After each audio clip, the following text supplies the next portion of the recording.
friends, this is the Be Real Babe podcast, a place where your average babes come together to talk about life stresses, messes, and successes. A place where being yourself is the ultimate goal, where your opinion, your story, and your individual experience matters. Join me, your host B, and my guests for real and raw talks every week, laying it all out there so we can all help each other learn more, grow deeper, and evolve collectively. Now keep in mind, as a disclaimer, no one here is an expert and no one is giving any advice. This is strictly our opinions, thoughts, feelings, and for entertainment purposes only. Now with that being said, it's time. So grab your drink, grab your joint, and let's jump right in.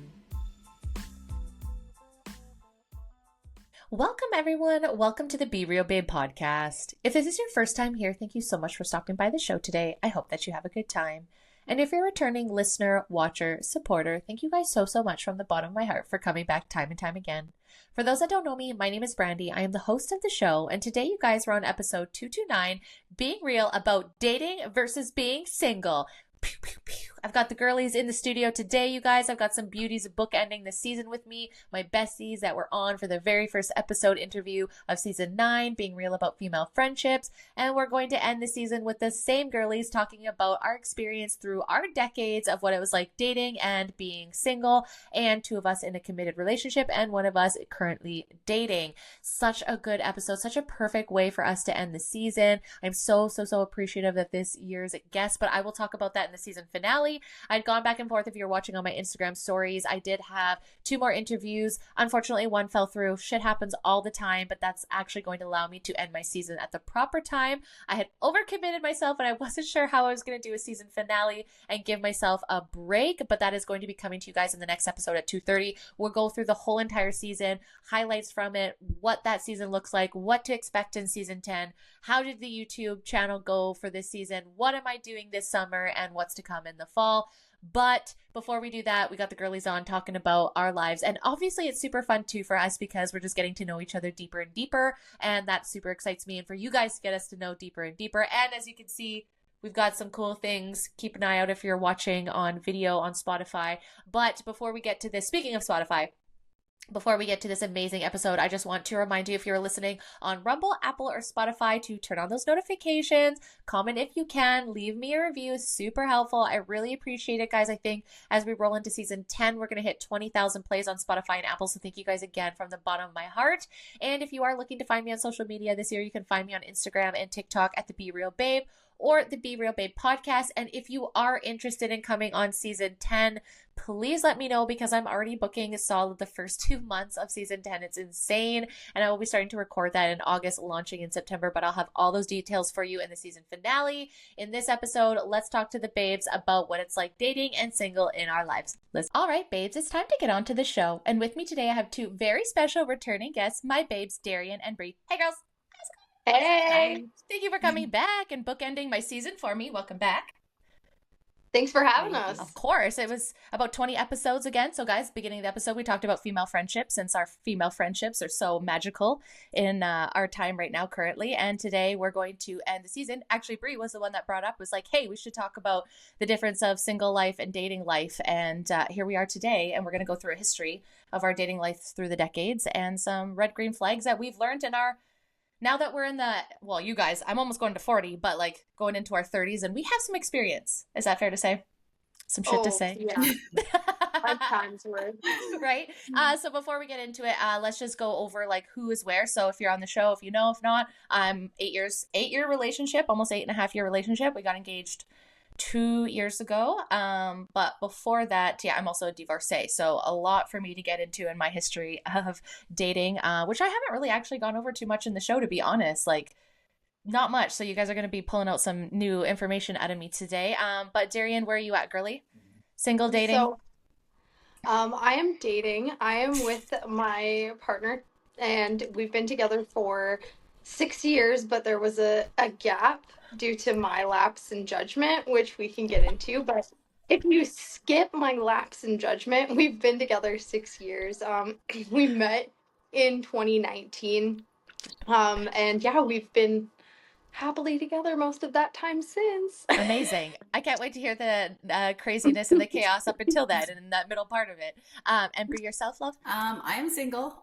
Been single for since March of 2023, I think now. Yeah, that's fair. Yep. That's fair. That's Yep. fair. Yep, yep. And we don't accept trash around here. So we have, me and Darian have put this barrier around Brie that we just like do not accept any less. So anybody that's just thinking and listening, you have the two of us to answer to, just saying. Precious cargo. Yeah, That's precious exactly. cargo. Exactly. We're very, very, very overprotective. And also, just want to check out, everyone's wearing shirts that say Be Real. If you've noticed, we got some hats. It's showing our swag today, showing up as a team. TBD. More will be coming out in season 10, but thought this would be a good way to end the season with a little show. So if you see something you guys like, let me know and you could be a part of it. But yeah, okay. So let's start first and foremost. I don't know about you guys in elementary school, and I don't know if we really could like qualify this as dating or single, but I actually was dating in elementary school, and shout out to Kevin, and I would take him, and I think that meant to me at the time, which I know, funny name considering, I feel like we held hands. I don't even think we kissed, and then I invited him to my birthday dinner with my family. That's what dating meant to me, and we would pretend that we were like Ross and Rachel from Friends. That was it. But the relationship ended after school ended. I don't know. Do you guys have elementary? Did you have one, Darian? Pretend. I did. I was getting around in elementary school. To me, in dating in elementary school was like getting rings. So like I collected rings, and I think it was like so it was a little bit middle school, I guess, grade 5. There was this kid I loved. Shout out Tegan. And The young boyfriend. so they stole money from their parents, him and his friend Jake, to buy me and my friends these rings that we wanted. They were like $30 each. And my dad made me give it back. And I was so mad. I was like, this was a gift to me. And his mom thought it was cute. She's like, oh, it's so cute. They're young. But my dad's like, nope. He's, first of all, took the money from you. So no. And my daughter's not accepting a ring. And I was like, Dad, it's a gift. So I was getting around collecting rings in elementary school because I was a girly girl. So like I was like, my parents always were like, oh, she's boy crazy. But like I was not a tomboy in any way, shape, or form. I was like Barbies, Polly Pockets, boys, pink cars, bring it. Yeah, give Barbie all of it. Give me all the diamonds, all the jewelry. You're just hustling. You're just working with what you were supposed to work with as a kid. That's awesome. I thought I was like too young doing that. Good to know. Good to know. I mean, like, you know, we all come at it different. I'm sure all of us have pretended to have like the bride and groom. Like I'm sure most of us have had those fake weddings and like, oh my gosh. Or remember you had those like MASH, remember, or was it like not MASH, but you like open, you know what I mean? Where you were like figuring out what your future husband was. Yeah. And you had like different words and you're going to have like 6 kids and then you're going to be, or whatever, you did the MASH thing. Like we had really great ways back then to figure out who the loves of our lives are. Now kids probably have a fucking app that they can like load pictures in and create their own future children. We had crayons and paper. Wow. What a different time. Brie, what about yourself? Was that something? Because I know, remember going back to female friendships, you were in a more of a private school. There's maybe less public slut out there like me and Darian. I dated more in high school than middle school. And yeah, it was just a short, very quick relationship. And you know how the very first spark goes. And yeah, so it wasn't anything special at all. That's very fair. That's very fair. Okay, so going to that. So so me and Darian dating in elementary, junior high school for me is like, that's when I had my like first kiss. It wasn't with my first boyfriend. Who slut? Oh, well, like maybe we were dating a little bit, but like not one that I really remember. And then it's funny, I was going through this and then I had another boyfriend and I was so obsessed with him. I was just like, you know, I think that's when I learned was in junior high school, like, oh, feelings for boys can be dangerous. Like just aware of it, but didn't care. And then oddly enough, so in high school, I dated a boy named Tyler. Lost my virginity in high school. I was late compared to some people. I was 16 and I had known people that were doing it at like 12, 13. So by like, I know, by Port Alberni standards, I was actually really late. All right, so Darian, don't look at me like that. So I was only laughing because like I was the same age. Small town shit. I think it is, man. I think it is. It's like you get your There's license, nothing else sex to do. What else do you drive around? Go have sex. That's pretty much it. But like Also, like, just want to say this is I actually really didn't think about this until I started writing it down. So actually, Tyler passed away when I was 24 years old. Yeah, so one of my very first boyfriends, he passed away in Port Alberni on a quadding accident on May long weekend, I believe it was. I don't know if it was May long or it's so long ago. But yeah, so now, although that was something that I used to cringe about because I was 16 years old and I remember the movie and everything, and everyone made fun of us, fuck all of you guys, because we were watching the movie Big Daddy, and everyone had found out, because small towns, people talk. And yeah, that was a kind of joke. And I remember used to cringing about, because your first time, right, you're super awkward and you just like want to forget that. But because he's passed now, I just kind of just like really laugh at those moments that I used to cringe about, because like that was a special moment that, obviously we shared. It was awkward as fuck, but I'm the only one that can talk about it now. So yeah, Tyler, sorry, I told everyone. And then in high school, I had a long-term boyfriend. So I think we were in like I think it was in grade like 10, end of grade 10 when we started dating, maybe 11. And that went all the way through till I was 20. And I actually moved out with this spouse out of my mom's house because he was a year older than me, and I moved out at like soon as I graduated. It was like that September I was gone, and I was moved in with him, and then I started college the next year, so that's when I turned 20, so I'll cap it at then. But yeah, for most of my high school I had the same boyfriend, we had the same group of friends, and then I'll jump to that after, because it seems like soon as I hit the next decade, shit goes crazy again in September, like I was saying to you guys before. So as we know it, end of my teenage years, full-time boyfriend, happy, going to college, working at Dairy Queen, thinking I'm like, I know what's going on for the rest of my life. What about you, Darian? How was high school? Oh, Brandy, our lives are like very similar. Like I feel like very connected to you because so in high school I had a long-term boyfriend. I lost my virginity to him, and we planned it. Like we were together for 8 months before. It was actually really perfect. Like I think we were together a year and a half in total, but our relationship changed. He was moving to Kelowna for school, actually. He was going to UBCO, and we were going to do long distance, and obviously that didn't work. And at the time, it was like I needed him most. My family was going through trauma, kind of falling apart. And so, interestingly enough, it was just headed into my grade 12 year. He was a year older, left.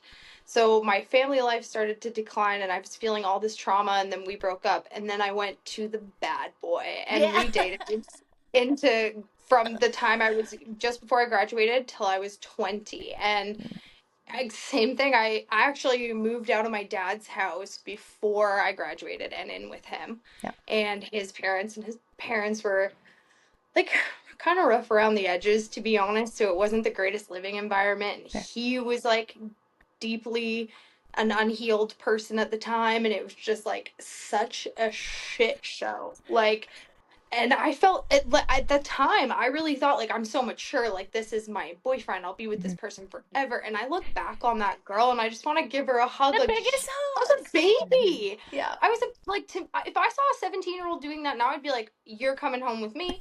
You need a bowl of soup and the hot shower. Like, I don't know, like you need to be nurtured. And that's what I honestly used to like look back on myself with so much guilt. And now I just feel like I was doing the best that I could at the time. Like, totally. I didn't know. No. And I don't think we really know what love is. We think we do. We watch it on TV. We know what love is from our family. We know what like sexual attraction and lust and like what we think love is, but we really don't, right? And we're all kids. And I think at the time it was such a big deal. But when you dial back, you're like, okay, maybe it wasn't as big of a deal, or those are the lessons that we have to learn, right? That we have to go through.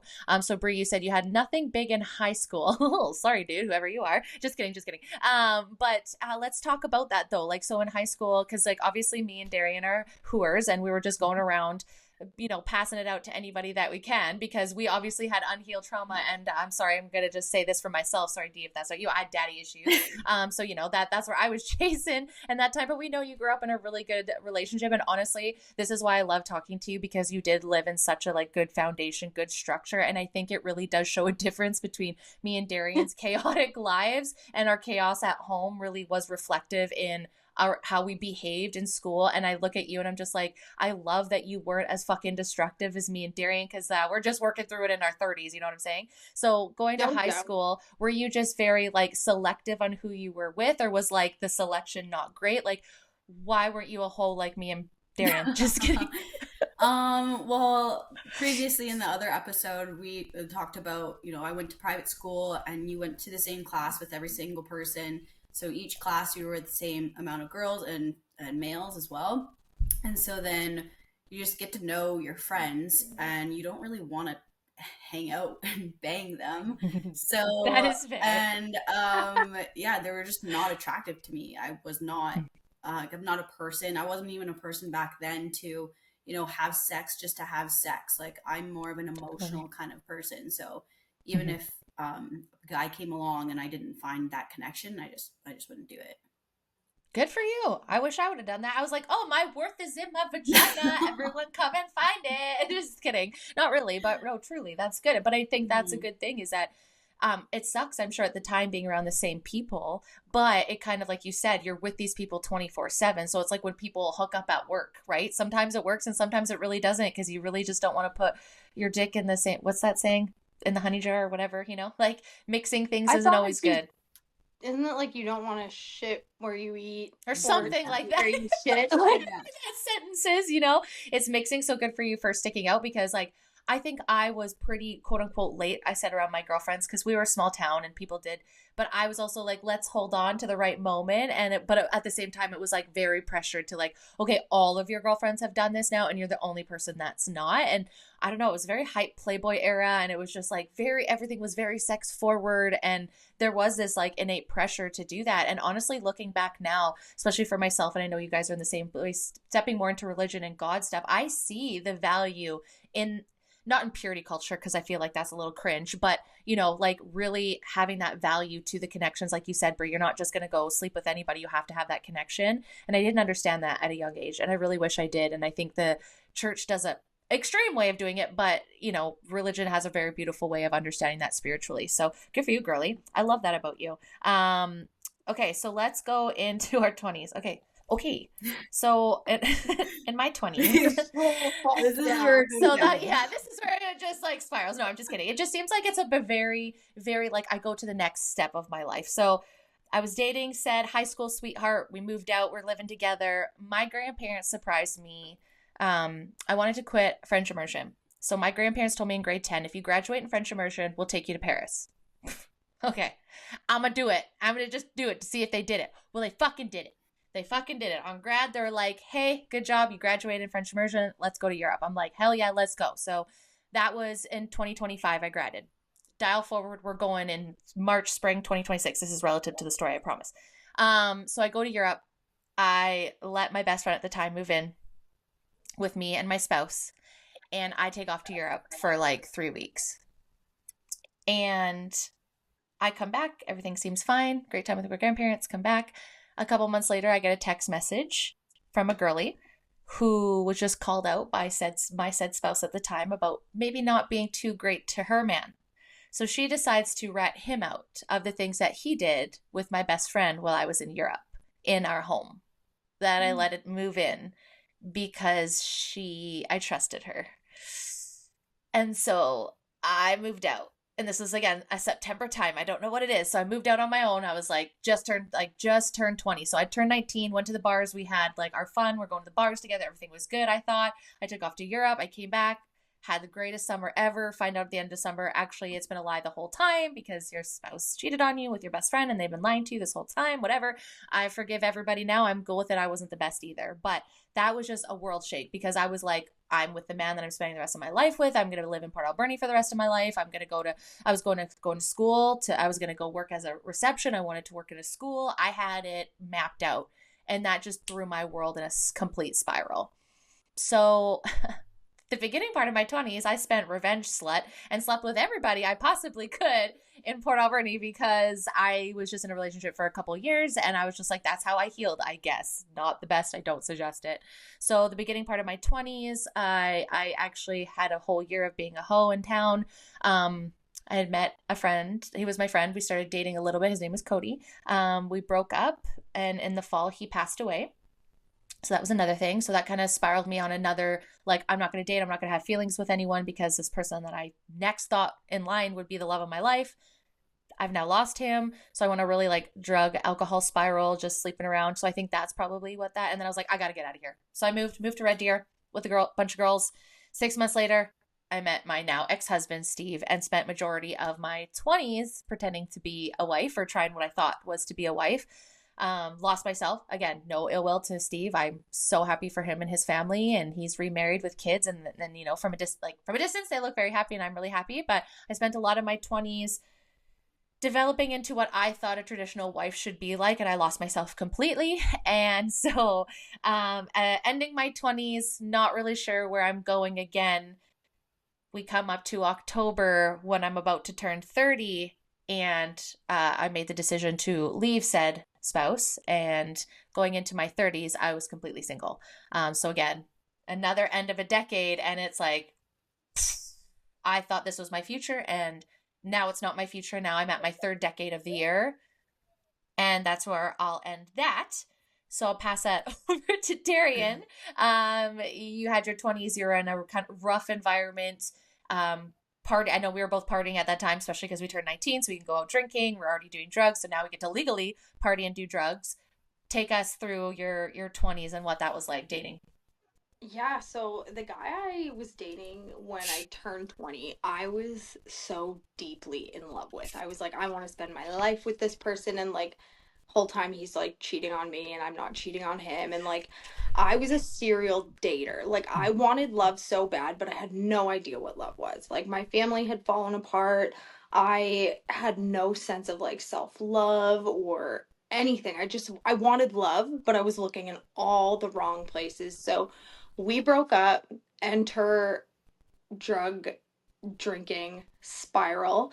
And then I was just, making horrible choices because the only people I was hanging out with were people who are also making horrible choices. And I was like sleeping around, and it was a small town, right? So then I kind of got like a bit of a name for myself, and not the name I wanted.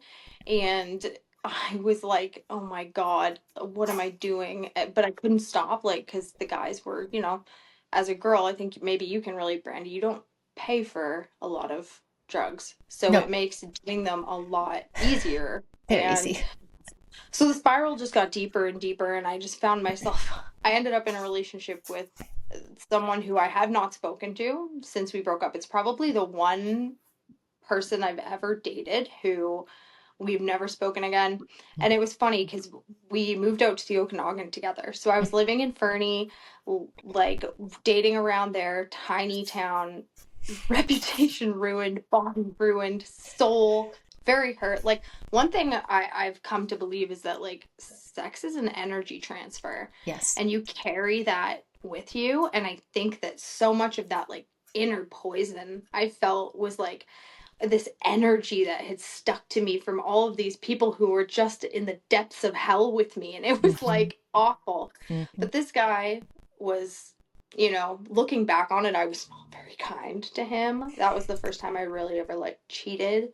And that was not a good feeling, but I'm sure he did it to me. Like, I'm not justifying here, No. but like we were not in a right mind. But we both decided like, oh, okay, we'll get clean together, and props to him for that. But we moved out to the Okanagan together.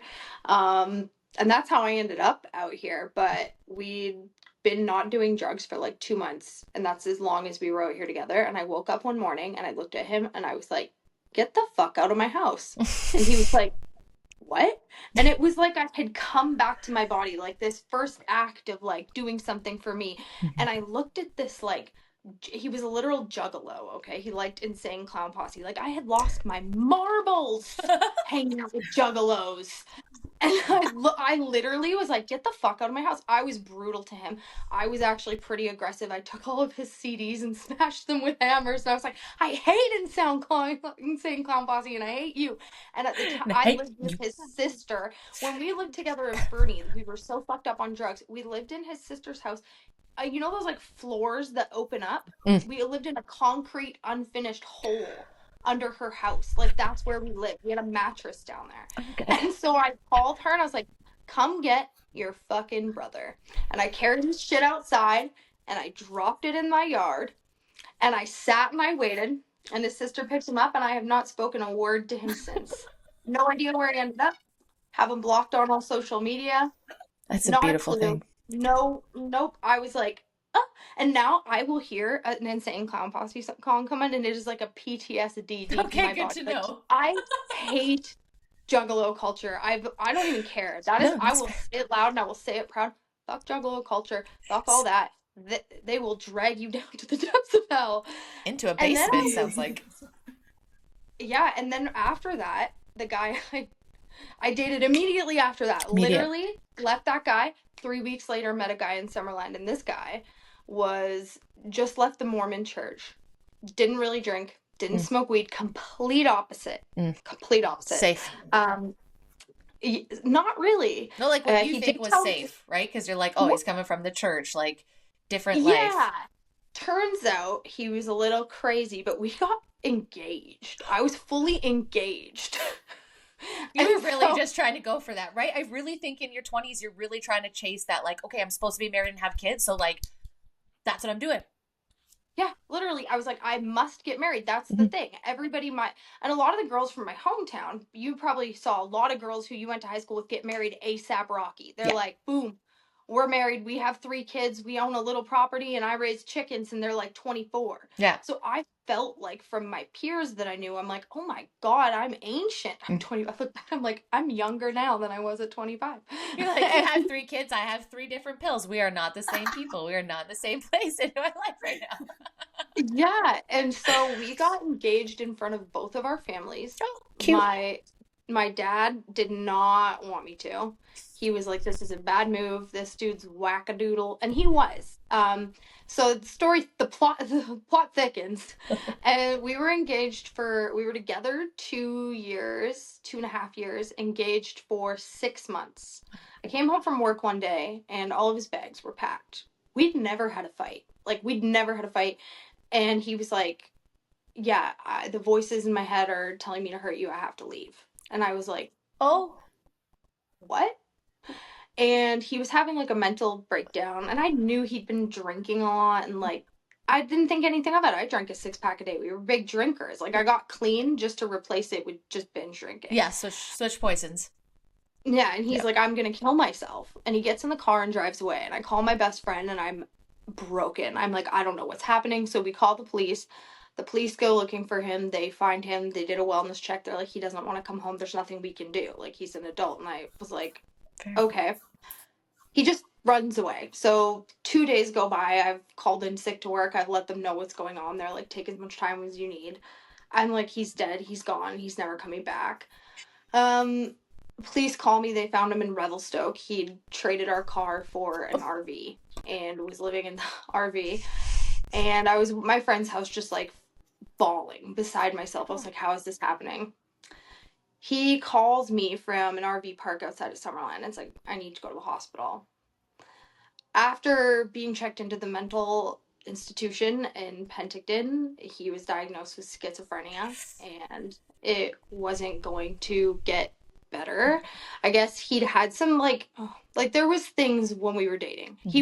We never fought because it was an unserious relationship. Like, we went into debt so he could build a fish tank. Like, he told me he had like autism when we met. And I was like, okay, like, but he was very smart. Like, you could ask any of my friends. He was super intelligent, but like in a weird way. And he'd grown up in a very, very religious family and like toxically religious. And so it all came undone, and it was the best thing that ever happened to me. And I feel for him. Like, I feel for him. But he was a huge part of my healing journey, too. But, like, I'm so glad that ended.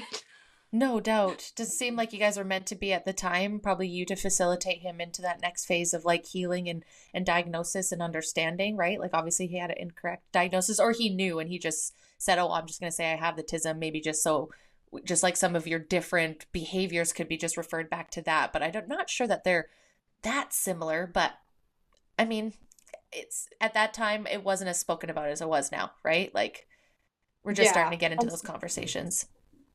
And I think it was also just like, I look back now as a more grown, mature woman, and I see so many weird things. But everything I was comparing my relationships to was shit. So I was just upgrading one shit comparison to, oh, I'm not doing drugs with this person, so this is right. Or I'm not getting beat up, so this is right. Yeah. Which, no. Yeah. It's better than, but not the best that you could. It's like, I think I did that with like family members, like, or whatever. It's like, oh, this person's better. Or friends, like, oh, this friend was better than the last shitty friend, so therefore it must be the best that you could ever get. And then you're like, nah, there's still some things falling short there, like not necessarily the better. So it's like, yeah, as you grow, you start to, I think, have more confidence in who you are and what you're then respecting out of other people. And I think that's with friendships and with relationships as we grow. So I'm assuming then, because you're not quite, you just turned 30 this year, so I'm assuming then that led into you meeting Taylor. Sorry, yeah. Should I say her name? Do we want to do names? Should I take that out? Into your current spouse. No, we can say Taylor. Taylor's amazing. I'm going to talk Taylor. I'm not naming the other ones. Yeah, that's fair. I'm going to tear them down. I know. That's what I was like, I'm not doing. But, and so is that. So your 20s, obviously, because that's the good one. We're a good relationship when we are with Taylor. So should we pause then and go to Brie's 20s, and then we'll go into my 30s, and then your era with Taylor, and then we'll go to Brie's now. So Brie, what were your 20s like? We're out of school, so we don't have the private school. Mm-hmm. Did you get yourself out there and whore yourself around now? Did you catch up to us? Just kidding. Probably caught up to you guys. No, but finally, I was a late bloomer. I didn't have sex until, because obviously when you go to private school, no sex before marriage, don't move out before marriage, do all these things, buy the books, whatever. And so when I was 21 years old, I had my first boyfriend. This was when I was like getting into school too. So I had all the time with my family, and then it went from all the time to no time because I got a boyfriend and then I was in school. That's why I was like, it caused ruckus in the family. But that's actually when I first had sex, was when I was 21. So very late. That's amazing, girl. Good for you. I love that. So yeah, very late in life. But we were together for 4 years. We broke up in 2-year mark, and then we kind of split for 6 months, and then we got back together for another 2 years. And I wasn't married or engaged, but we did go ring shopping. So that was like a big step into that. We both thought we were gonna obviously marry each other, but looking back, I just couldn't see myself with him. So so that was that. And then I think it was 2 to 3 years in between is when I got my second boyfriend. And that one was like the abusive one, and very wrong. Should not have gone into that relationship, but I think we all been through that, and that was a good year of just back and forth and all the narcissistic behavior with that. And that was 2019 was when I was in like the biggest dark hole I've ever been in. So he wanted me to like watch him commit suicide, and like he wanted to like just take all my like, because I had a shoulder pain at one point, and you know how doctors prescribe here's a pill or whatever. Yeah I was just on that, and then he took a picture and sent it to me and pretty much said, I took your whole bottle of pills. But I know he was joking, because if that was the case, I was also in therapy at the time with him, and my therapist, I went on like one-on-one time with my therapist, and my therapist said, yeah, well, if he actually did it, he wouldn't take a picture and do that. And he was also like suicidal too. So he was like, I'm going to commit suicide. And people that, I don't know, talk about suicide, I like, not in my opinion, that they don't actually talk about it. So yes, I don't know. It was just so bad. That was the worst year. So that was I think that, no, that was not 2019. That was like a few years ago now. So not too long. Yeah.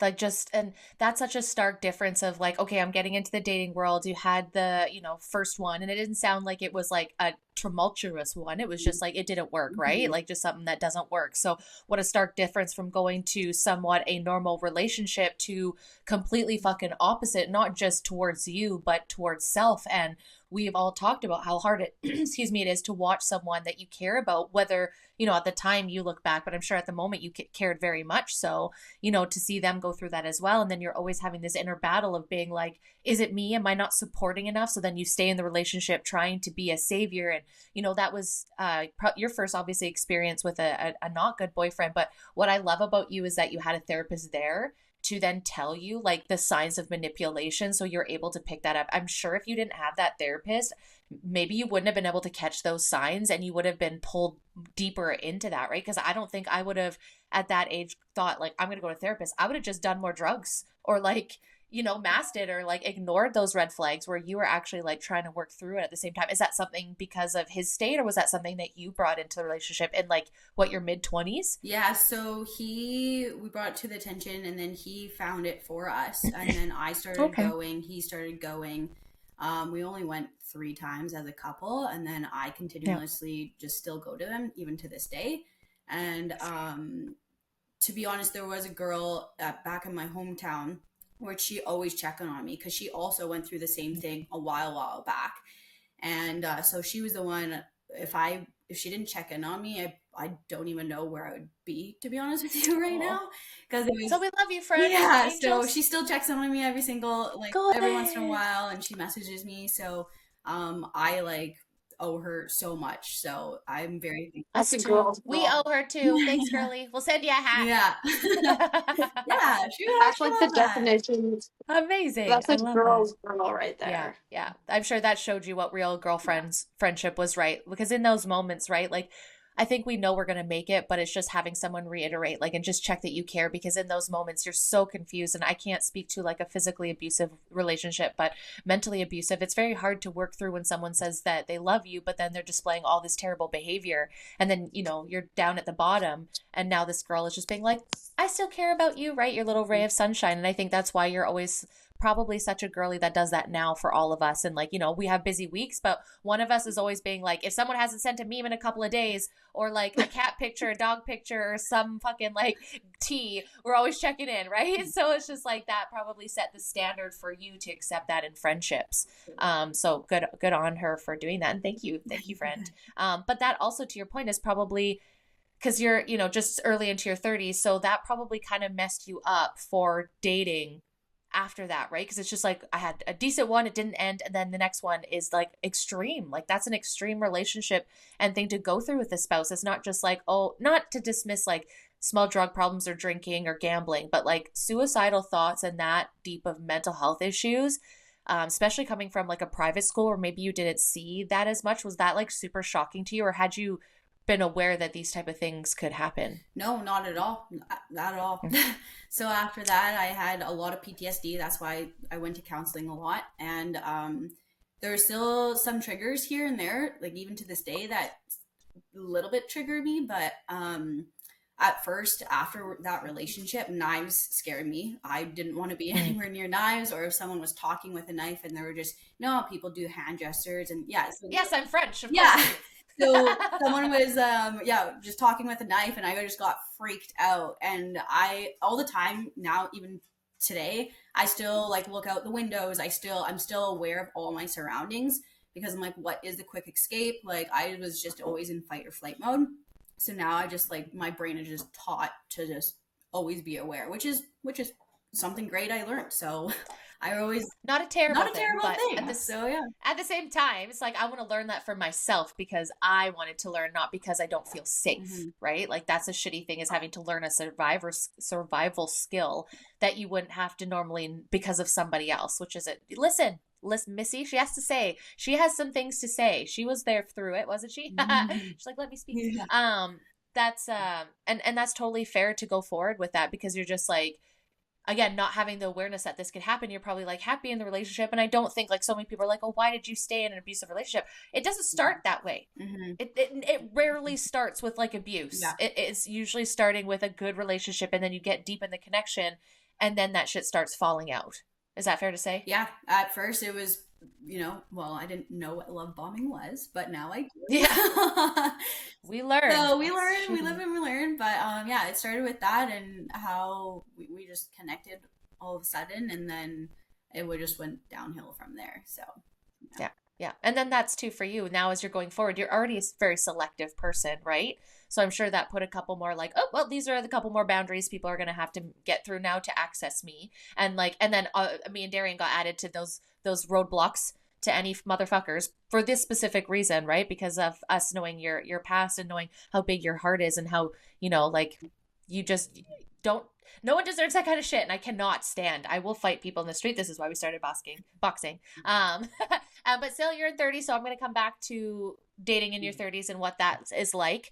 So let's whip back around to me here, not to like be me focused here, but moving to the next stages. So, okay. So what did I say? When I was 29, I unfortunately divorced my husband and left him on Halloween, like the weekend before Halloween, just before I turned 30. So I moved out, was on my own, turned 30, no celebration. I was completely by myself. It was really messed up time. So sorry, I was 29 when I left. No, 28, just turning 29 when I left him. My mistake. So I had a whole year of 29. So sorry, I lied. Had a whole year of 29 single. I'm so old. And then I turned 30, and then I met Grant the January after I turned 30. So had a whole year single, learned things about Snapchat and Tinder. Those had just started coming out. I had been in a relationship and married for 7 years. So dating, talking to men, no dice. It was terrifying. It was awful. I'm not going to lie. I didn't understand Tinder. I didn't understand Tinder was just a hookup place. I thought it was for legitimate people wanting to find relationships. My mistake. I remember I started dating and like talking to guys on Snapchat, and then I like took a screenshot, and I didn't know it told people that you took a screenshot. So that was fun learning. I stopped talking to him. But predominantly in my life when I've been single, I've just been like, quote unquote, a whore, or I'm like heavily committed. There's no like in between for this girly. So it's like, I'm single, I'm going hard, I'm in a relationship. I don't even look. Like Grant will be like, oh, that guy at the gym. I'm like, who? He's like, that guy that wears this. I'm like, no fucking clue, man. Like, unless he's a friend, like I'm not looking. Like, so opposite. Barely look at me anyways. I do. I'm like, as long as it like, except for when you're creeping on me and I can feel it. But I just like head down. It's just, I've always been that way. But anyways, and so I met Grant, and obviously I was like really afraid to date after, like, serious date after being divorced, because I was like, wow, I had my high school sweetheart. I had a plan that went away. I started dating another boy. He passed away. I was an idiot, settled down with a safe guy. He's a Steve, safety man, married him. He wasn't partying. He wasn't doing crazy stuff.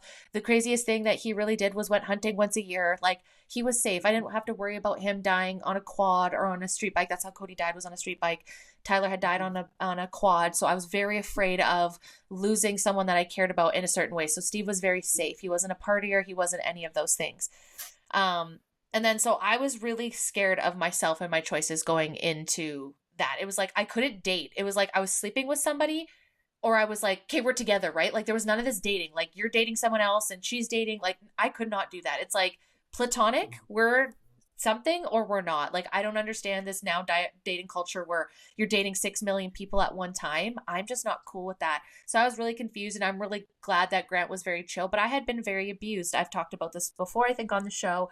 I had fell in love with this like artsy guy, and he was emotional and intelligent, and I was just like, holy, like Steve, great guy, but not emotionally intelligent, not artistic, not like, didn't get that side of me. And here's this other person, he's an artist, he got it, he was crying.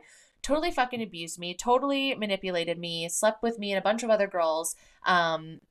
He was a medical professional, and he would inappropriately touch people and women, myself included, and abuse. So that really fucked me up. It went from like not emotional, just not the same person, but stability and safety, and like to like this like mess, this chaos. But it was like sexually, you know what I mean? Like it was so, like, no offense, like I didn't have that sexual like what would you call it, like it just takes you in the moment, right? Like it was just very structured here. And so I was really captivated by this. I was like, oh my gosh, like I finally found someone that's like all of this. And then he completely wrecked me. So after that, I was like, I'm done with men. Like I am so fucking done with men. I had spent a year before Grant and 29, like with all these different guys and just nothing dating. I couldn't do it. So when I met Grant, I was like, friend zone immediately. Like you're hot and you're gorgeous, but you're probably a prick because you're a gym bro. So immediately friend zone. And he was working out in Pink Mountain or something like that. So he was originally gone for like 6 weeks straight. And that 6 weeks we spent talking nonstop.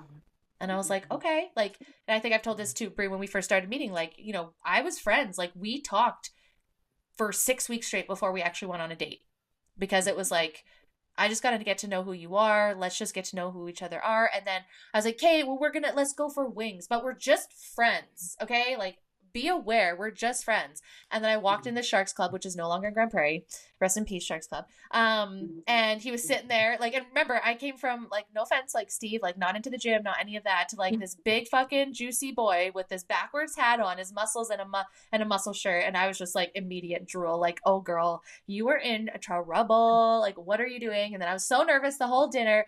And then after, it was just, like, you know, like, what his friend, which I thought he was doing this to find out, like, if I was into him, but his friend messaged me right after, because we went, the three of us, and he was like, hey, so are you interested in Grant? And I was like, well, like, I don't know, we just started talking, like, I just want to get to know him, like, why? And he was like, well, because if not, I'd like to date you. And I was like totally taken aback. I thought he was just trying to be like a friend and like ask Grant, like for Grant, like where things were at. No. He was trying to like swipe me. Grant is no longer friends with this person. He fucking hates him. He will never say his name in our home. And I was like, well, I kind of want to see where things go with Grant. Like, thanks for like asking, but I kind of wanted to see. And after I told Grant that, he was pissed. Anyways, so after that, I was like, obviously I have feelings. We went to Soundwave. We're all fucked up on drugs. And he was just holding this other girl's hand, because I went with another group. He went another group, and they were just high and they were just holding hands. And I thought I didn't really like him that much. And then I seen him holding some other girl's hand, and they were just rolling. So they're just holding hands. It wasn't like a thing. But I lost my shit. I was like, we're fucking done. I hate you. And I was so depressed the next day. Could have been the drugs. But like, I was like, oh my God, I actually really like this boy. And he was just like, there was nothing between me and Paige. Shout out to Paige. Like, we were just like high and just holding hands. Like, we really did nothing. I swear to God. And I was like, I don't fucking believe you, because I had such bad things in the past. So Paige actually messaged me and was like, Brandy, I had no idea you guys were talking. We were just fucking high. All of our friends were hooking up. We were just literally, it was nothing. Like, it was truly a nothing burger. And I was like, okay. And then we started talking. I was like, obviously I really like this boy. And yeah, he moved in 3 months later. We got an orange ginger. Move ahead 8 years. We're now together. So going into my 40s, hopefully we'll be married by then. Who knows? We'll see. But 30s was, yeah, with a spouse that is amazing, incredible. We've had obviously our ups and downs. We've talked that a little bit on the show. We've been through some shit. We were just joking on before this jail that 7 years ago, he went to jail. I bailed him out. It's not to say that we haven't gone through stuff, but we've just never given up on each other. And we truly are each other's best friends, with the added love and like lusting at the same time, which I didn't think was possible with everything that I've gone through. No shade to my exes. You guys were all incredible. I appreciate every man that I've been with, good or bad, because it led me to Grant initially. And that's why I'm always cheering for our single girlies when you're going through stuff. Be like, it will be that day. And we'll talk about it next, hear what our advice is. There will come that day where your life completely changes and the right man does walk into your life that made you truly, as corny as this sounds, it made you understand why nothing else worked in the past. It really does happen. And it happened later in my life. Like, you know, although I did get married and I had the whole wedding and the whole wife thing, like, this time it's the real wedding going into 40s, right? So it's really not the time, it's really the person. So yeah, that was kind of my crazy, and now it's been good. 30s going into 40s. Hopefully next time we come on, it's just talking about, you know, menopause and being a new bride. September's going to be better. This September is going to be better. Yeah, this September. It's going to be a good one. We're not doing any bullshit this September. It's going to be a good one. Watch, I'm like, guys, we actually are getting married. We set the date. Hopefully that September will, into the next decade, will be my break. But Darrian, for you, you were mid-20s when you met your love. Is that fair to say? Because you're just obviously 30 now, so you would have been mid-20s? Yeah, mid-20s. It was the end of 2019, so I was 24. Holy crap, the years really don't stop coming. And they don't stop coming. So, yeah, Summerland, very small town, that's where I was living. There's nothing to do. And one day, a local wrestling promotion is coming through town. And my girlfriends and I are like, we should go watch a wrestling show.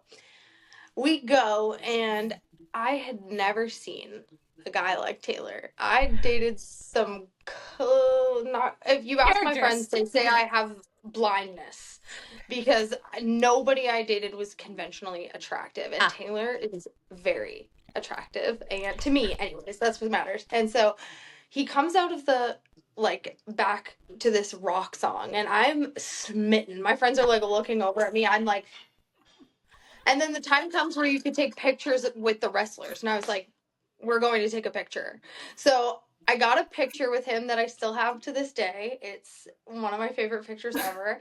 And he had never dated really before and had no interest in dating. He was very committed to his wrestling. And I went home and I slid in his DMs. And I was like, oh my God, I was just at your show. Thank you for taking a picture of me. We should grab a drink sometime. And this man texts me back and says, I don't drink. And then just that. And I was like, mother, like, what the hell? And I was like, okay, well, like, ever? He's like, yeah, no, I don't drink. And I was like, okay, well, do you want to get breakfast?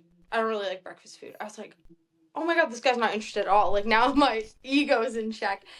And so I was like, well, we'll figure it out. Like, in hopes he'll keep talking to me. So then I would just message him, like, flirty shit, like, hey, what's up? And he was, like, showing no signs of being interested. And finally, I convinced him to come over to my friends one night while we're having a party.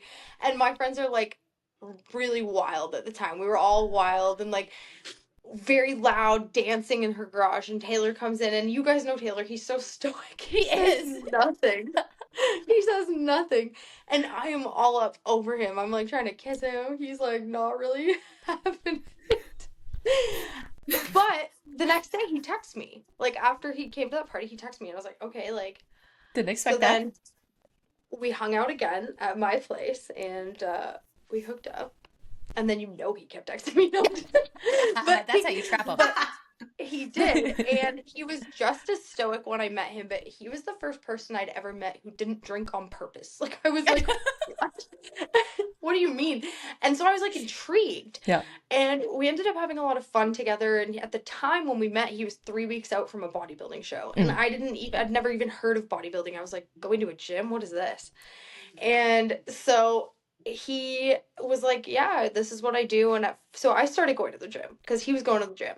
So I was like, I'm going to go in the gym. And I was too afraid to go to his gym. And he worked there at the time. And I was like, I'm not going to that one. I'm just going to go to the small Summerland one. He's like, you'll grow out of it. You'll grow out of it. And I was like, nope, nope, nope, nope, nope. And then I started to, like, see how fit he looked. And I, at the time, was overweight. And I was like, oh my gosh, this man who looks like this is interested in me. Like, I want to look as good as him. Like, he's hot. I want to be hot. And so I asked Taylor how to lose weight. And he goes, well, you just eat more chicken and, like, less carbs. And I was like, okay. And so I lost, going into 2020, COVID, I have nothing else to do except date this hot guy and try and get hot myself. And I lost 70 pounds by myself. Girl! But on the Taylor diet. And I was eating literally just boiled chicken breast and cucumbers because I was like, this, and it worked. It does. It does. It's not, like, great, but it works. And, like, it wasn't an unhealthy thing because I hadn't, like, gotten to a place where I was like, oh my God, I lost weight. This is incredible. So we were still eating, like, cheat meals, like Popeyes once a week. And I was like, this is incredible. And he just, like, showed me this whole side of, like, love. And we were together 3 years. And at the time, near the 3 years, we were living with his mom. And he was young. And I was, like, that 3-year age gap felt really big when I was 20. I was about to be 27 and he was 24. And that felt really big. Like, the 25 year is, like, such a big year. Yes. And we kind of, like, let ourselves become roommates. And we were with his mom, and we just weren't being a couple. And so naturally it fell apart. And we broke up, and I moved to West Kelowna with my roommate, Kennedy. And I got really sucked into the Kelowna guys. I was like, oh my God, like, these guys are so hot. They're so, like, I was like, there's so many of them. Like, there's so many. Yeah, there's lots of bros here, for sure. And then the most toxic man I've ever met slid into my DMs. And at the time, Taylor and I were still hanging out as friends. Like, he was still coming to Kelowna, but this guy who I started seeing immediately was like, yeah, you're not allowed to be friends with him anymore. That's fucked up. And I thought this was normal because he was, like, going over the top. Like, he would bring me meal prep for you randomly. We'd known each other, like, 4 days, and he was buying me gifts. And my roommate, Kennedy, was like, this is fucked. Like, this is really weird. I'm getting a weird feeling. And I was really mad at her. I was like, what are you talking about? Like, this is amazing. Like, I'm getting all this stuff. Like, he obviously cares about me. And she's like, no, I think he's trying to buy you. And I was like, nope. And she was like, I hate him. I don't want him in our apartment. Like, he's horrible vibes. So then I was going to his house all the time, and it was hot and heavy. He had me move in after like 2 months, and he was like, I'll pay for everything, I'll do everything. But like slowly he was like taking pieces from me. Like he met me and I was happily posting on Instagram my fitness. And that's how he met me. He DM'd me from a gym story. And then 3 months in, he's like, I don't know why you post online. That's gross. Like nobody respects a woman who posts like that. It's terrible. Why do you do that? It's embarrassing to me as your partner. Like you shouldn't be putting that stuff out. And so I went like dark. And my mom came to visit me that October. Taylor and I had broken up in May. And it was October. My mom said, I've never seen you this depressed. Even as an addict, I've never seen you this depressed. I was having suicidal ideation. He was playing mind games with me, like treating me like absolute shit and just tearing my identity apart. And it was so fast and so intense that like I couldn't get out of it. It took my mom moving me out of his place the next year. Like we were only together 8 months and it felt like 8 years. I have like flashbacks of that relationship. It was awful. But after that, it taught me what Taylor was, and he was amazing and patient. Not once in the time he was with me did he ever ask me to change anything about myself. He encouraged me to be my best self.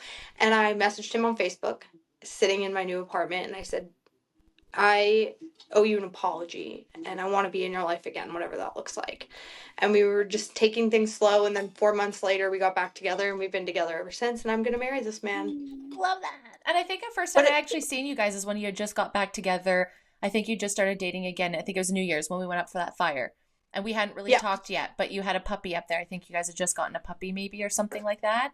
And I think, and I remember being like, well, is it good for her, Brie? And is it good for her? And she said, yeah. I remember her saying that because I didn't know you. I just knew you from like the side. Was just like, like I always keep my eyes on the girlies. And I've told you before, I thought you hated me. So of course I'm hate watching you to see what's going on. And, but I was like, is this good? Because, you guys were in the corner or whatever. And then I think you had left early because you had the puppy. And she's like, yeah, it's good for her. And it's just really cool now to see how you guys came to that story. And, sometimes it's just timing, right? Because I think the universe was showing you your old life, the old version of you in that moment. And for a little bit you took it. And then it was a quick understanding of like, no, this is really not aligned for me. And like, good thing you had good support in your life to take you out, because I think some women don't have that mom or that best friend or that woman just be like, nope, we're going to take you out. Or man, like I'm not gender specific, like that one person that's going to be like, this isn't good for you and I can see you're down, I'm going to pull you out. I think for most of us, we sit back and we're just like, okay, what's good for you. But then there's a moment where like, not good. And I think Brie, for us, for the last couple of years, I've been that way, like through your dating, we'll get into that in your 30s, right? Being in the last couple of years, we talked about that being like, yeah, you do whatever you want, but there's a line where I'm going to tell you, I don't know if I like this guy anymore. Yeah. And so that's so good. I'm so happy, Darrian. So 30s going into the man that you marry. Love that. Good thing you didn't spend your 30s like me. I'm very happy that you've ended your decades of chaos. And that's amazing. So happy for you. So Brie, going into your 30s, having these relationships and coming through with PTSD, what has that been like? What are some things that you've noticed that come up when you start dating people? Men, sorry, not people. I do want to go back to Darrian though with before of course. I answer that.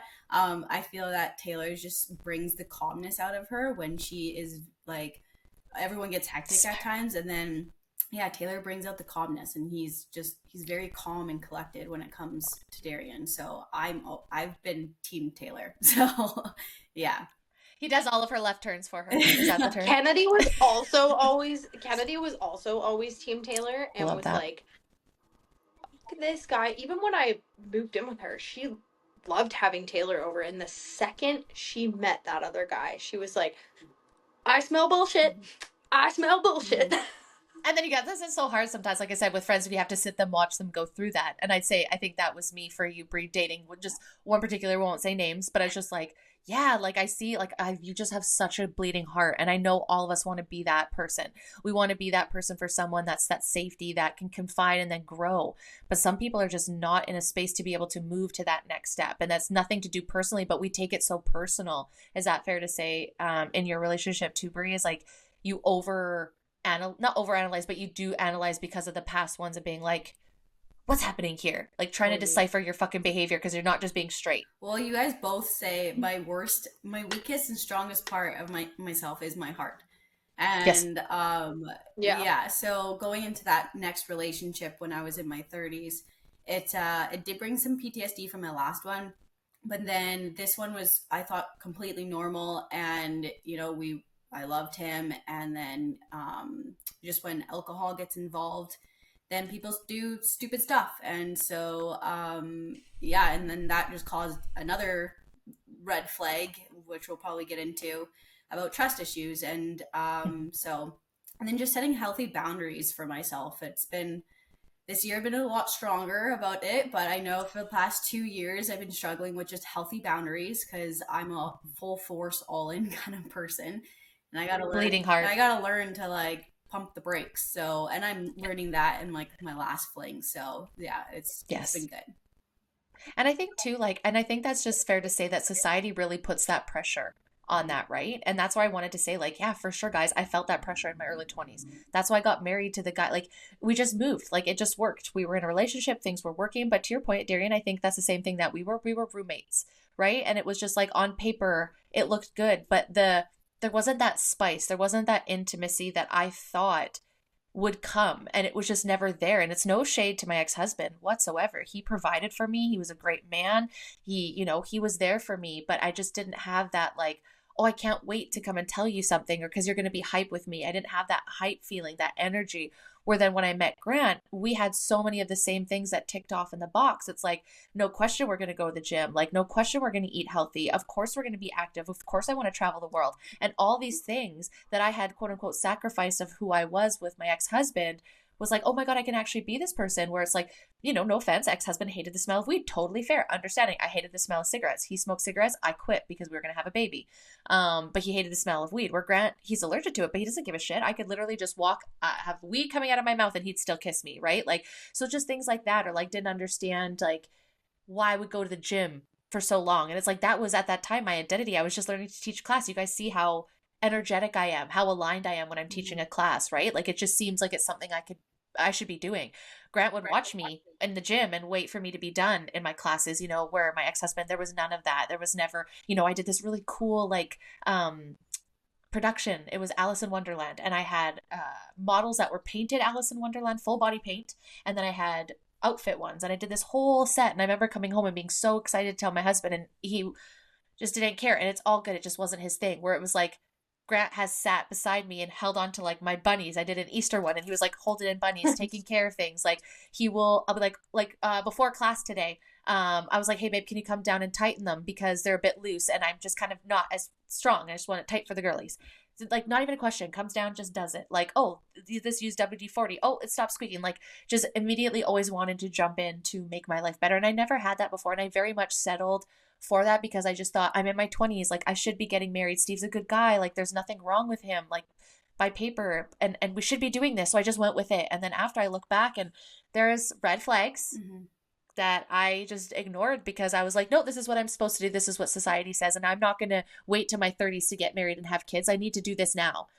So that's good breaking into red flags. So I guess for me, I'll speak to what it's like to be married and in a relationship and what the red flags are, maybe. And then Darian, for you with red flags when it comes to that party scene. And then Brie will go with red flags for you for like narcissistic behavior and abuse. So for myself and my red flags, just some things that I noticed for myself, and this is just speaking me, is that one thing was the day of my wedding, I didn't cry. Now, I don't know if that was necessarily a flag, but I remember thinking it at the time, like, why am I not crying? Like, I'm a very emotional person, like good or bad, I'm crying. And there was nothing. And I remember thinking in that moment, like, this is weird. And then my stepdad was like, are you ready? And in that moment, I was like, I started to tear up, and then just nothing and nothing. And I guess another red flag for me is that I never felt like I was in my body. I never felt like I was present. All I kept feeling is like, I have to tick off things on a box. I have to do this to be a good wife. I have to do this to be a good future mom. I have to do. And so my red flag is if whatever you're doing in operation is because you have to be a good wife, not because you truly want to, and it's just the internal nurturing that you have, dive into that a little bit. Look into that a little bit more. You shouldn't be in a relationship and just checking off boxes. You should be excited to do those things, or annoyed. annoyed that, oh my God, I gotta go and fucking clean this up again, or you know what I mean? But like to that where you care. So I think red flags to me is actually doing a lot of self-reflection, because you'll know more on you than what that person is doing when it comes to red flags. Just in a marriage where you're like, I'm not sure if this is the right thing to be doing, is you really have to do self-reflection of like, is this what you want? And I also think that you should talk to your spouse about it. And I think you should work through it. Unfortunately, my spouse wasn't interested in talking to things. They weren't interested. We're not they, them. He wasn't interested in going to therapy. He didn't like talk therapy. It's like, I am who I am and I'm not going to change. And that's all good. If you don't want to change and that's truly who you are and you don't want to evolve, I don't want to change you, but I want to be evolving. And so, yeah, that's kind of my red flags if you're in a relationship. One, go back to your wedding day. If you didn't cry and you're a crier, that's the thing. As you're going through the relationship, if you don't feel like you're yourself and you're just doing things to tick off a box of what a trophy wife would be, that's a red flag. And if your spouse doesn't want to talk to you to grow as individuals going forward, if that's something important to you, that's a red flag. So, Darrian, going into relationships with people that are, or in relationships with people in the same environment as you, that is destructive, right? What are some red flags that you feel you maybe missed in that type of environment?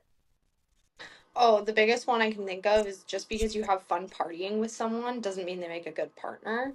I thought like, oh, we love to drink together. We love to party. Like we have so much fun together. But it wasn't fun. It was two people hiding from unsolved issues, which are going to come out. Like, or regardless, it doesn't matter if they come out at the same time, opposite times. I don't believe that two people who are being that destructive self-destructive can thrive together. I don't believe that. And I think the other thing to note about dating when you're all in the same environment is like, if you feel yourself trying to get out of it and wanting more, but someone keeps trying to pull you back down, that's not the love of your life. That's not someone who gives a shit about you. I really believe the people who love us most challenge us to rise higher, whether that be friends, partners, like, they hold you to a standard because that shows that they love themselves. Yes. Like someone who holds their partner to a standard in a respectful way, because there's two ways to do that. And one is abusive and manipulative, and one is encouraging and devotion. And I think that if someone is devoted to you and loves you, they want what's best for you because they see the potential in you. They don't want to see you drinking every day. They don't want to see you partying. They're like, get it together. I see your worth. You need to see your worth. And I think two people who are meant for each other bring that out of each other. And I see that with you and Grant. I see that with all the good, wonderful couples I know in my life. They don't not fight. They don't not have issues. They force each other to grow, and they remember that it's them against the problem and not them against each other. Yeah. And I think and when you're in a party scene trying to date, everything is chaos. Like everything feels so heightened. I don't know if I can speak for everybody, but when I was drinking and partying, my fights were not little like fights. Mm-hmm. There was screaming, explosive, yelling, throwing things. Like your nervous system is heightened. You're not having relationships that are good. And I believe that if you're someone who's getting clean or getting sober, I think you should take 1 year full single and spend time on you. Mm-hmm. You don't have to go crazy, but like walk, eat well, nourish yourself, find that self-respect so that when you go out there, you at least have that. Because when you go out into the dating world and you don't respect yourself or you don't love yourself, you're going to find someone who also feels that way. You teach people how to treat you. Yeah, you're going to bring in the same vibration. And you think you deserve it too, right? You're just like, oh, yeah. I don't deserve a good person because I'm a piece of shit. And I really hated that. For so long, I'd be like, I hated that. Like, oh, if you don't love yourself, you can't love other people or you can't accept love. And I would think it was so dumb. Because I'm like, no, I'm broken, but I can still love. But no, I didn't have respect for myself. So when I didn't have respect for myself, I don't think I actually let what was good love in. I think I took, to your point, like not the best, but just like better than I had before. And I was like, oh, this is, and this is like that self-love and that self-respect to then hold the person you're with to hold you to that standard, to be able to want to be better. And yes, like good couples fight. It's because we're trying to improve each other. We grew up in, like, I can't speak for everyone, but me and Grant grew up in drastically different times. I think we're like four years apart, but he grew up in a very stable, good family in Ontario, like decent parents. They were, well off to the point where they went traveling together. He had a sister. They had a good family unit. I grew up in fucking complete chaos and poor. completely opposite. There was no religion, there was no structure, there was divorce, families all over the place. So, you know, coming into us and living together, you're gonna have disagreements. You're gonna, but to your point, Darrian, is like wanting to be better, knowing that you could do better, working through those things, communicating. Like, I remember one day he's like said something about the dishes and I fucking went off the handle. And he's like, why are you so mad about me telling you? And I was like, do your fucking self. And I like, well, dial back to when I was a child. I did a lot of chores. My parents overdid it. And my stepdad, unfortunately, was very reactive because, unfortunately, he just was a reactive person and would freak out if I didn't do those things properly. So as an adult, when I was actually able to use my voice and someone told me to do dishes differently, I was like, go fuck yourself. Do not tell me what to do. And we had to work through that. But if we weren't as close, I think we would just like fight about those little stupid things without having understanding that it rooted somewhere else.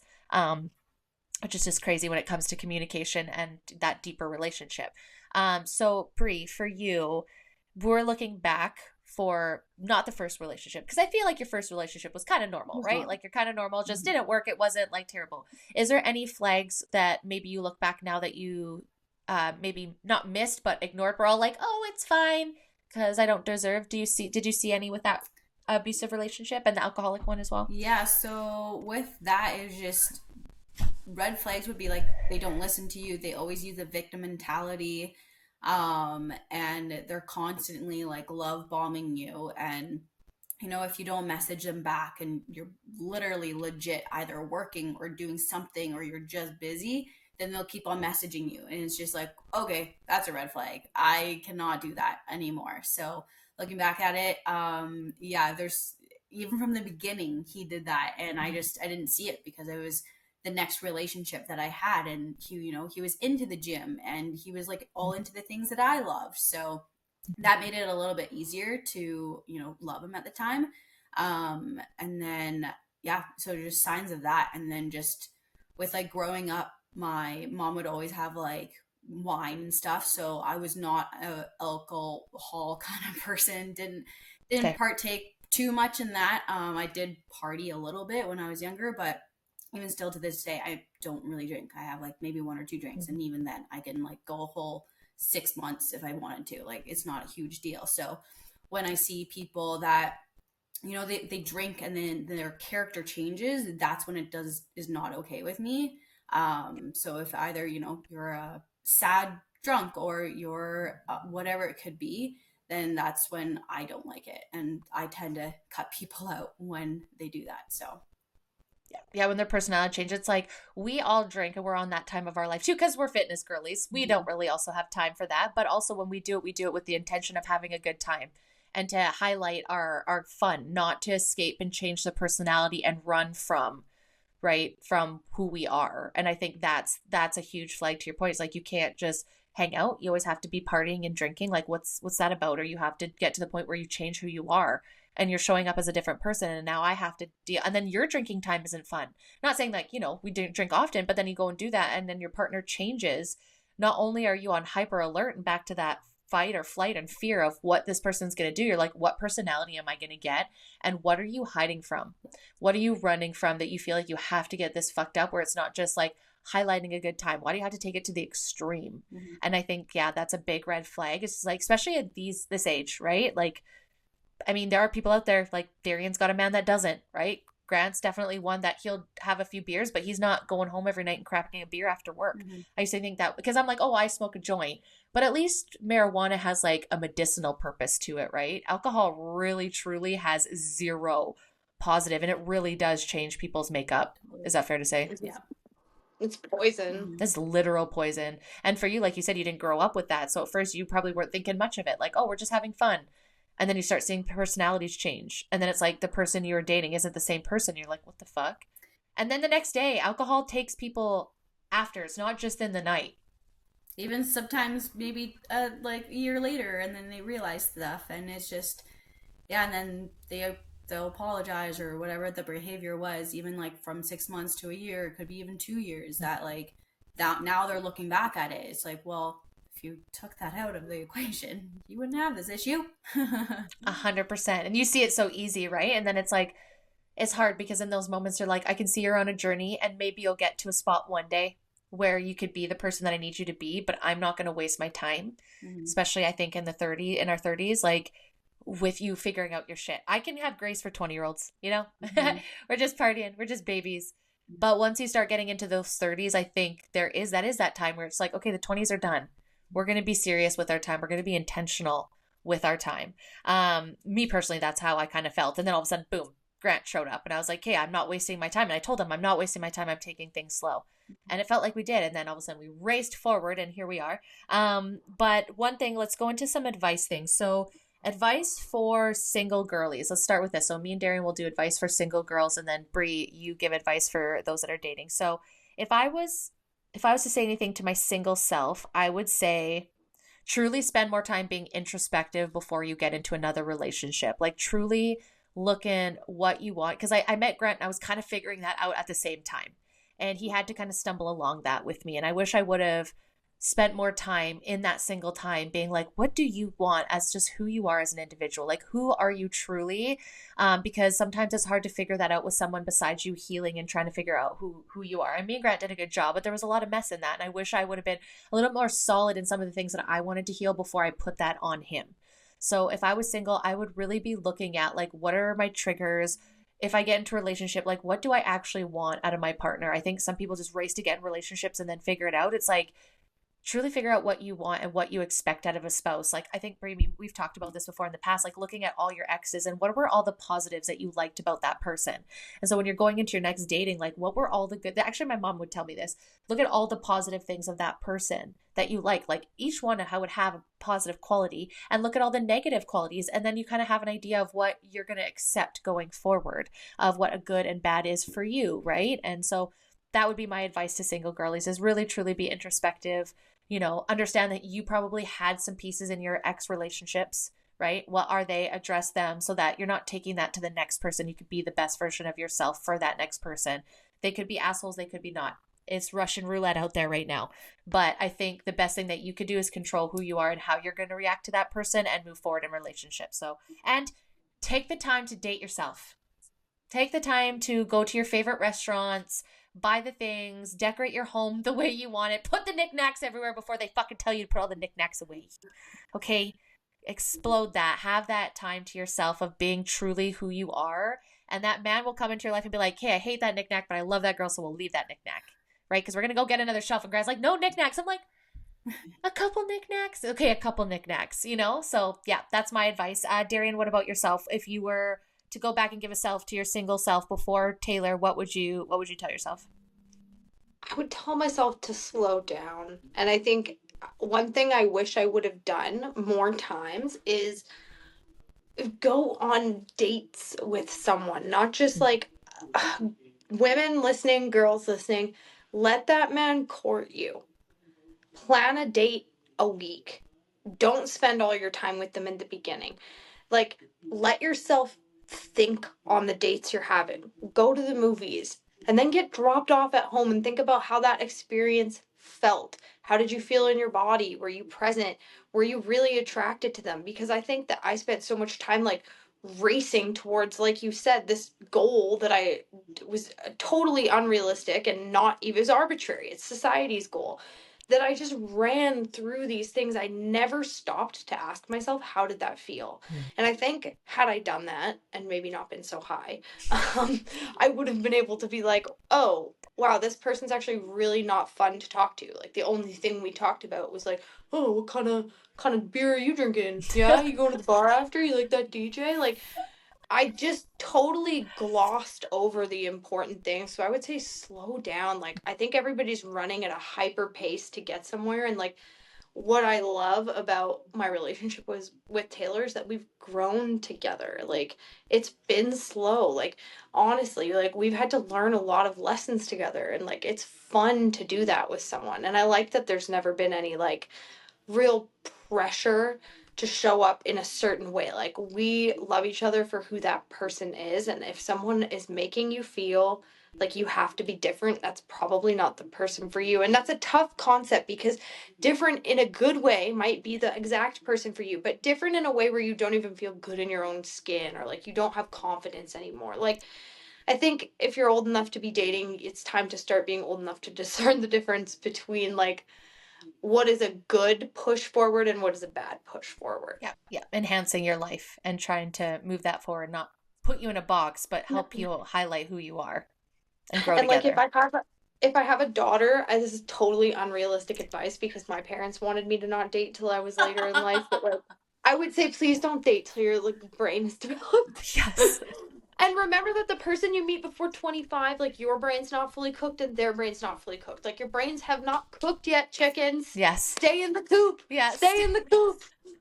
Be pure until you're 25. No, I'm just kidding. But like, no, it's totally unrealistic, but that's what I wish I could tell my daughter one day. But you know what? To the point though, like, what did it get me? It made me feel like a hoe. You know what I mean? Like, it didn't make me feel like a good person. You know, like it didn't advance me. I learned stuff. I learned street smarts. Had some scares, but like, you know, like to your point, like slow the fuck down. Like, I get it. I get it because I've been there, and it's easier for me to say because I did get married and now I'm divorced, so I'm not rushing. I know, but I'm giving this advice and I'm like, I know what I was feeling in those moments. Other people gave me that same advice. They're like, slow down, date yourself first, and I'm like, no, suck it. I won't do any of that. I'll date this guy I met at the bar on a random Friday. How about that?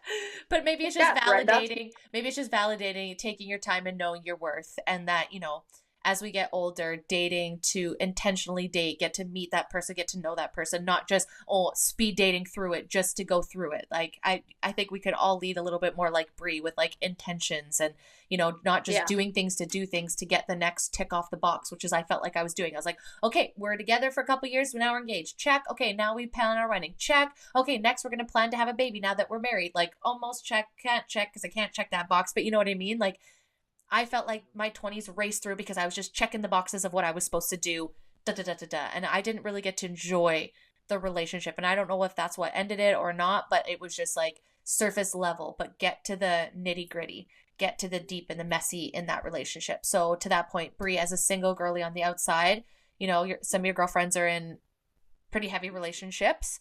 What advice would you have for us girls, you know, that maybe you see? I'll fight you. No, I'm just kidding. Tell me. Well, kind of what you were saying just in the last little bit there, but cherish the nighttime. Cherish like the time with them, because being single, you don't have that. You're coming home alone. You have maybe a dog, maybe a cat. Like, you don't have that person with you and that alone time and quality time.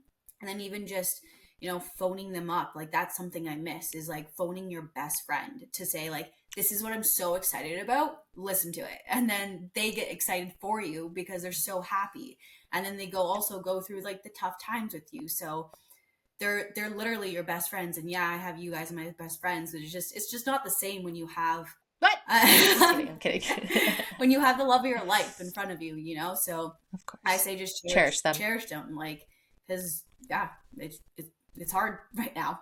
and don't stop dating them, I think, is another point for you too, right? Because right, because you're a very inquisitive person, right? So you like to know, you like to get deep. And I think, and Darrian, you said you're in this position too, where you just there's a certain part in your relationship, and I think everyone can attest it's that 3 to 4 year time. That 3 to 4 year time where you've turned into almost like a friendship roommate situation, that if you don't continue effortlessly working on the magic of dating each other, it will slip away. And I think that's for everybody. We were kind of lucky because our 3-4 years was the pandemic. So we were shoved in the house together. Mm-hmm. We didn't really have a choice but to date each other. And I will say, I think that was very transformative to a lot of couples. It was either you figured out in a very hard political, emotional, every kind of sense was heightened during the pandemic. And I think people either really got to see who they really were through hard times, through, you know, there was a lot of differences going through that. And I think for us personally, it just solidified us because we were on the same page with everything. So we were able to quarantine together. We were unvaccinated together. Everyone hated us. We were together.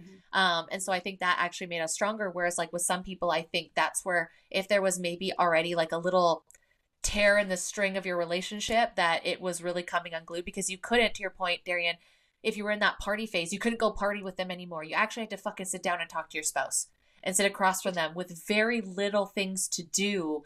The world is going crazy for the first time. We've really experienced it in this way. And that was a time, I think a lot of people, and this is where, you know, to the point of Brie, this is where it was dangerous for locking people in their homes with abusive partners, with alcoholic partners, because, not saying that was your situation, but saying that in those moments, those relationships were almost a little bit more dangerous in those times as well. So it's just like kind of crazy how the pandemic really either solidified good relationships or really, really put a light to the bad ones. I'm sure a lot of probably people feel that way. But going forward, I guess if you could go back, let's do this one. If you could go back to your younger years and give yourself like one piece of advice, dating or single, what would it be? Darrian? Love yourself first.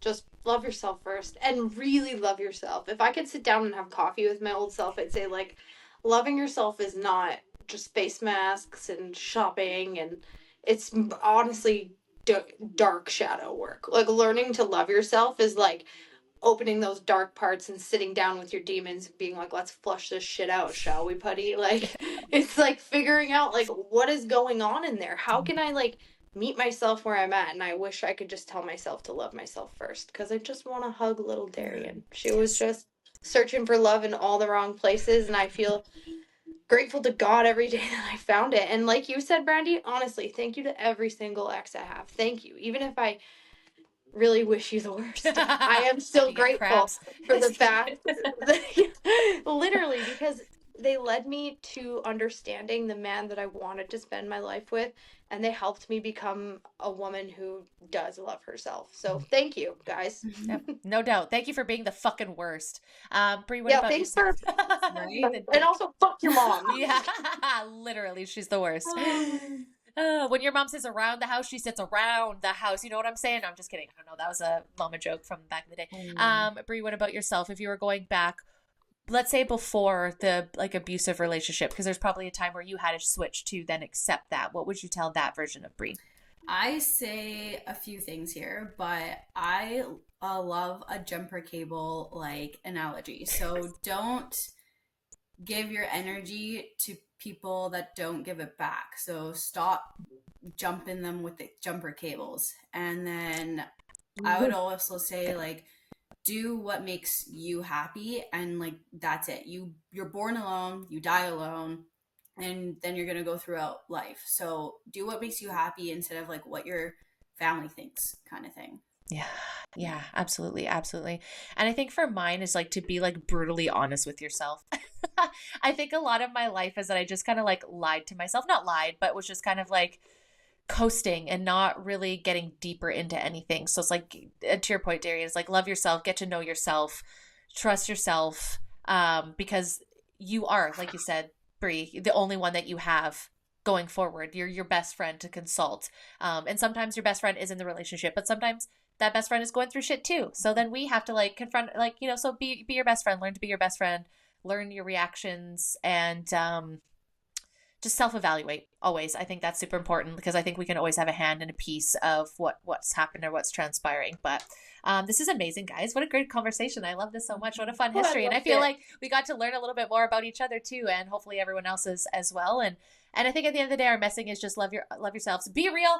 Be real, be yourself, babes. and be real, babes. Right? I think that was so great. Well, girls, thank you so much for joining me and bookending my season. Yeah. I really love that we were able to start and end the season with you girlies, and season 10 we'll have you guys back, because we have some other things that we'll be dropping in the coming months and the coming years with our solid friends of girls. But thank you guys so much again. Thanks, guys, for tuning in, and until the next episode, guys, bye.